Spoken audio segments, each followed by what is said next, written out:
दोस्तों, टाइटैनिक दुनिया की अब तक की सबसे महंगी और बड़ी शिप थी, जिसे विशाल समंदर देखते ही देखते निगल गया। यूं तो टाइटैनिक पर जाने कितनी फिल्में और टीवी शोज बन चुके हैं, पर हर फिल्म हर बात सच कहे ये जरूरी तो नहीं। इसलिए आज हम आपके लिए लेकर आए हैं वो असली कारण जिसकी वजह से टाइटैनिक जैसा जहाज भी समंदर के आगोश में समा गया। वीडियो को अंत तक देखिए और चैनल को सब्सक्राइब करना ना भूलें। 10 अप्रैल 1912 को अपने सफर पर निकला टाइटैनिक जहाज उस वक्त का सबसे बड़ा जहाज माना जाता था। 1909 में शुरू हुआ ये प्रोजेक्ट 1912 में कंप्लीट होकर अपनी पहली यात्रा पर निकल पड़ा। यात्रा थी साउथहैम्पटन से न्यूयॉर्क की। दुनिया भर में लोग इस नए जहाज को लेकर एक्साइटेड थे, और हो भी क्यों ना, कंपनी ने मार्केटिंग पर जो इतनी मेहनत की थी। टाइटैनिक की सबसे सस्ती टिकट का प्राइस $30 रखा गया और संपन्न लोगों के लिए फर्स्ट क्लास की टिकट $150 के करीब थी, जिसमें उन्हें दुनिया का सबसे बेहतरीन ऐशो आराम मिलना था। पर फिर 5 दिन बाद 15 अप्रैल 1912 को खबर आती है कि टाइटैनिक डूब गया और अपने साथ ले गया 1000 से भी ज्यादा लोगों को, जिसमें न जाने कितने लोग वीआईपी और वीवीआईपी थे। लेकिन कुदरत के सामने न उनकी साख काम आई, न ही उनके बड़े बड़े दफ्तरों में कूटनीतिक संबंध। पूरी दुनिया में शोक का माहौल था। सभी जानते थे कि जब टाइटैनिक अपने सारे सुरक्षा टेस्ट पास कर चुका था तो फिर ऐसा क्यों हुआ, और जब रिपोर्ट सामने आई तो कई जवाब निकले। समंदर में सबसे जरूरी चीज होती है अच्छे से अपने रास्ते को पहचानना, और साथ ही साथ समंदर के इतने विशाल होने के कारण आपको हर वक्त दूरबीन से उस पर नजर रखनी पड़ती है, ताकि कोई अनचाही चीज के रास्ते में आते ही उससे निपटा जा सके। पर टाइटैनिक में इस तरह के कोई साधन उस वक्त मौजूद नहीं थे। दरअसल दूरबीन की जिम्मेदारी सेकंड ऑफिसर डेविड ब्लेयर की थी, जो क्रू की रीशफलिंग के दौरान साउथहैम्पटन पोर्ट पर उतर गए थे। जाते जाते वो नए क्रू को चाबी देना भूल गए, जिस वजह से टाइटैनिक पर बहुत दूर तक देखना मुश्किल हो गया और उसका खामियाजा लोगों को अपनी जान देकर भुगतना पड़ा। ऐसा बिल्कुल भी नहीं है कि टाइटैनिक में अगर दूरबीन नहीं था तो क्रू मेंबर्स और कैप्टन खतरे से बिल्कुल अनजान थे। टाइटैनिक के आइसबर्ग से टकराने के पहले ही उसे अलग अलग शिप्स के द्वारा 6 वार्निंग्स दी गई थी, जिन्हें ज्यादा गंभीरता से नहीं लिया गया। ये सभी वार्निंग्स रेडियो द्वारा शिप तक पहुंचाई गई थी, पर शिप के रेडियो ट्रांसमिशन सिस्टम को क्रू के लिए नहीं बल्कि उसमें बैठे पैसेंजर्स के लिए बनाया गया था, जिसका मुख्य तौर पर काम पैसेंजर्स तक मैसेज पहुंचाना था।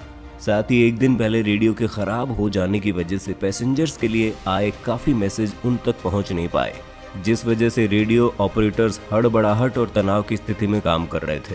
कई वार्निंग्स को शिप के कैप्टन एडवर्ड स्मिथ तक पहुंचाया भी गया, जैसे कि ग्रीक शिप अथेनिया ने जब टाइटैनिक को सचेत किया कि रास्ते में काफी आइसबर्ग्स हैं और जगह जगह पर बर्फ जमी हुई है, तो कैप्टन स्मिथ ने अथॉरिटीज से बात करने के बाद शिप का रास्ता भी बदल दिया था।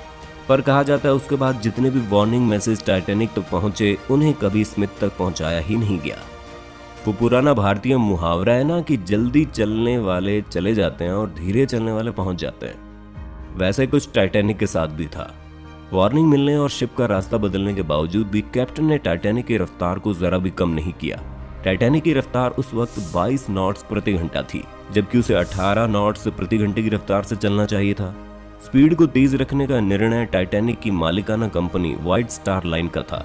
वो चाहते थे कि टाइटैनिक साउथहैम्पटन से न्यूयॉर्क तक का सफर केवल 7 दिन में पूरा कर ले। टाइटैनिक की पहली यात्रा पर उसका लेट हो जाना मतलब उनकी साख को दांव पर रखना था, जिसकी वजह से कैप्टन पर अतिरिक्त दबाव था। बाद में विशेषज्ञों द्वारा ये माना गया कि अगर टाइटैनिक की रफ्तार थोड़ी कम होती तो उसे बचाया जा सकता था। टाइटैनिक के डूबने के कारणों में यूं तो कई कारण महत्वपूर्ण थे, मगर सबसे ज्यादा हैरान करने वाला कारण ये था कि आज के समय के हिसाब से लगभग $40 करोड़ की लागत से बने टाइटैनिक पर बेहद ही घटिया क्वालिटी के रिवेट्स और मेटल पिन्स लगाए गए थे। बता दें, इन रिवेट्स का काम बोट के अलग अलग हिस्सों को एक साथ जोड़ने का होता है। इन्हें स्टील की जगह कोस्ट आयरन से बनाया गया। साथ ही टाइटैनिक की विशालकाय साइज को देखते हुए उसे बेलफास्ट के हारलैंड और वॉल्फ शिपयार्ड पर नहीं रखा जा सकता था, जिस वजह से आइसबर्ग से टकराने पर यह शिप का बचाव नहीं कर पाए और शिप में पानी भरने लगा। आइसबर्ग से टकराने के बाद जो ही शिप के निचले हिस्से में पानी भरने लगा तो बाकी सभी कंपार्टमेंट्स के दरवाजे बंद कर दिए गए। ये दरवाजे वाटर टाइट थे और इसलिए पानी इनके पार नहीं जा सकता था। सुनने में तो ये काफी अच्छा आइडिया लगता है, पर आपको बता दें टाइटैनिक को सबसे ज्यादा नुकसान इसी चीज ने किया, क्योंकि अब बाकी सारे दरवाजे बंद थे तो पानी एक ही जगह इकट्ठा होने लगा था, जिस वजह से बोट एक तरफ से भारी हो गई और पानी में डूबने लगी।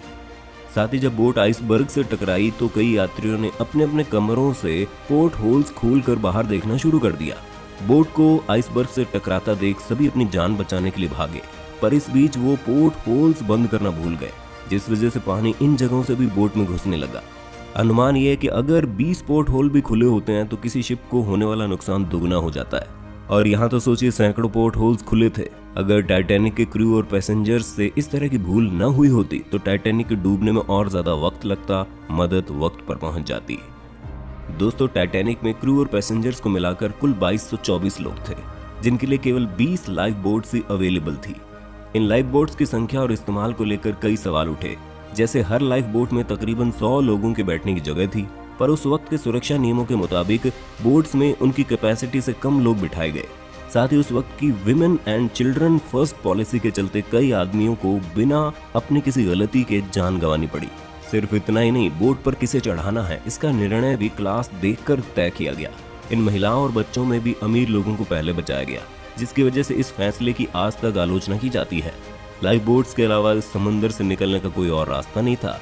पानी का तापमान -2 डिग्री सेल्सियस से कम होने की वजह से जो भी पानी में जान बचाने के लिए कूदता उसकी अगले आधे घंटे में ठंड से मौत हो जाती। दोस्तों, हम यूं तो चाहे टाइटैनिक में जितनी मर्जी गलतियां निकाल लें, पर कुछ लोग ये भी कहते हैं कि डूबना शायद टाइटैनिक के भाग्य में लिखा था। जब टाइटैनिक के पैसेंजर्स मौज मस्ती से अपना वक्त काट रहे थे, तब कुदरत उनके लिए कुछ और ही सोच रही थी। टाइटैनिक के समंदर में उतरने से 3 महीने पहले यानी जनवरी 1912 में धरती, चांद और सूरज आसमान में कुछ इस तरह से नजदीक थे कि उसकी वजह से समंदर की लहरें और ऊंची हो गई। चांद को धरती के इतना करीब 1200 साल बाद देखा गया था, और जैसा कि आप जानते हैं चांद की वजह से समंदर में लहरें उठती हैं, इसलिए चांद के धरती से बेहद करीब होने की वजह से लहरें कुछ यूं थी कि माना जाता है ये ग्लेशियर्स टूटकर आइसबर्ग्स की शक्ल में समंदर में जा गिरे, जिसमें से एक वो आइसबर्ग भी था जिसने टाइटैनिक को डुबोया। सिर्फ इतना ही नहीं, जिस रात टाइटैनिक आइसबर्ग से टकराया वो रात पिछले 50 सालों की सबसे सर्द रात थी। जाहिर सी बात है इन सब का अंदाजा लगा पाना बेहद ही मुश्किल था, और कहीं ना कहीं टाइटैनिक को डुबोने में ये कारण भी एक हिस्सेदार थे। हालांकि एक जटिल साइंटिफिक थियोरी है जिस पर विश्वास करना थोड़ा मुश्किल लगता है, पर मिले हुए सबूतों से जाहिर होता है कि इस बात को यूं ही नकारा नहीं जा सकता। एक सदी के बाद भी ये घटना विश्व भर में हर व्यक्ति को याद है और शायद आगे भी न भुलाई जा सके। हालांकि समय समय पर कई लोग टाइटैनिक 2 बनाने का दावा पेश करते रहते हैं, जो कि ज्यादातर जमीन पर नहीं उतर पाता। पर हाल ही में एक Australian company blue star line ने घोषणा की थी कि 2022 तक शायद उनका ये प्रोजेक्ट आखिरकार बनकर तैयार हो जाए और दुनिया 100 साल बाद फिर से टाइटैनिक में सफर करने का अनुभव ले पाए। आपके टाइटैनिक 2 के बारे में क्या विचार है, हमें कमेंट सेक्शन में लिखना ना भूलें। साथ ही अपने सवालों और सुझावों के साथ आप बेझिझक होकर हमें कमेंट कर सकते हैं। अगर आज की वीडियो पसंद आई हो तो इसे लाइक शेयर जरूर कर देना। ऐसे मजेदार वीडियोस देखते रहने के लिए चैनल को सब्सक्राइब करें और हर लेटेस्ट अपडेट के लिए बेल आइकन पर क्लिक जरूर कर दें। हमें दीजिए इजाजत, आपका बहुत बहुत शुक्रिया।